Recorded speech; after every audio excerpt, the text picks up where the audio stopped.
Hello mga bits! Another day! This is your mom Jen. Welcome to A Day in My Life Vlog!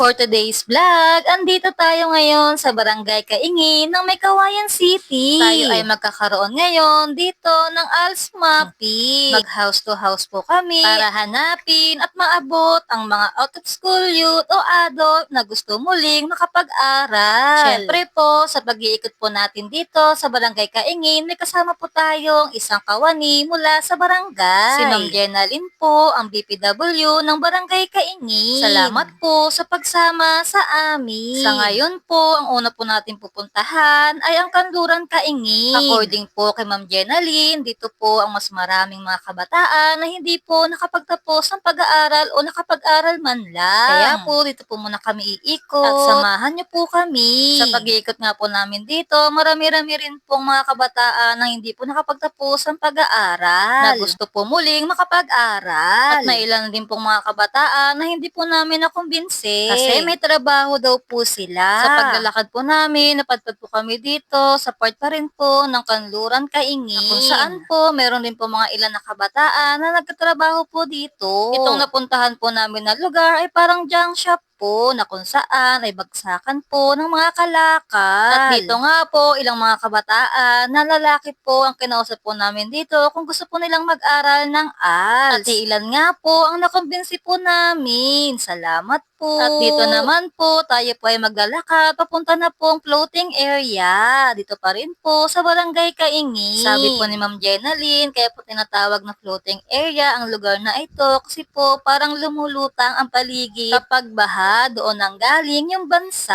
Habang umiikot kami dito sa floating area, mas nakita namin ang tunay na sitwasyon ng ilang pamilya.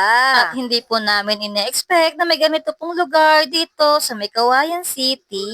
Itong lugar na po ito ay dati raw pong basurahan. Nakalaunan po ay tinirahan na po ng ilang mga residente. At ayun nga po, sa simpleng pag-uusap, mararamdaman mo na buhay pa rin ang kanilang pag-asa. Sa pag-iikot namin dito sa floating area ng Kaingin, iba't iba rin ang kwento ng mga residenteng aming nakausap. Ilan sa kanila hanggang elementarya lang ang natapos. Mayroon ding huminto ng junior high school. Buti na lang may ALS na handang tumulong sa bawat level ng kanilang pag-aaral. Na may basic literacy program para sa mga gustong matutong magbasa, magsulat at magbilang. Anyway, shout out po kay Ma'am Jenalyn ng BPW ng Barangay Kaingin. Salamat po sa pagsama sa amin kahit sobrang init po. At meron din pong level para po sa elementary at junior high school para sa mga nais ipagpatuloy ang naudlot nilang pag-aaral. At meron na rin po tayong senior high school para sa mga gustong makapagtapos at makapagpatuloy sa kolehiyo. Sa mga oras na po ito ay tirik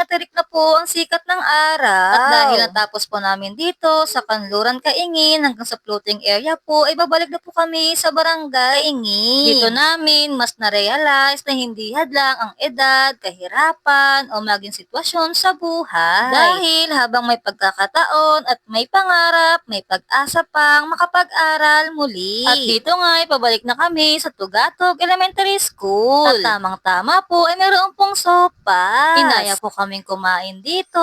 Salamat po ng marami. Deserve na deserve po namin ngayon ng sopas dahil sobrang napagod po kami sa pag-iikot sa Barangay Kaingin. Sa pag-iikot po namin, masasabi po namin sobrang worth it ang pagod na aming naranasan. Hanggang dito na lang po. See you in the next vlog. Salamat po.